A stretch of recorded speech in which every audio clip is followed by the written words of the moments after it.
त्याचबरोबर दिव्यांगांच्या बाबतीत देखील मानधन वाढवण्यासंदर्भातली एक मागणी होती.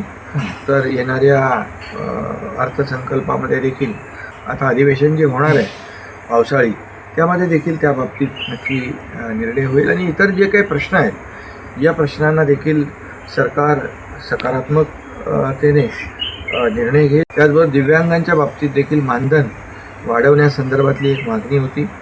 तर येणाऱ्या अर्थसंकल्पामध्ये देखील आता अधिवेशन जे होणार आहे पावसाळी, त्यामध्ये देखील त्या बाबतीत नक्की निर्णय होईल. आणि इतर जे काही प्रश्न आहेत या प्रश्नांना देखील सरकार सकारात्मकतेने निर्णय घेईल. त्याचबरोबर दिव्यांगांच्या बाबतीत देखील मानधन वाढवण्यासंदर्भातली एक मागणी होती. तर येणाऱ्या अर्थसंकल्पामध्ये देखील आता अधिवेशन जे होणार आहे पावसाळी, त्यामध्ये देखील त्या बाबतीत नक्की निर्णय होईल. आणि इतर जे काही प्रश्न आहेत या प्रश्नांना देखील सरकार सकारात्मकतेने निर्णय घेईल.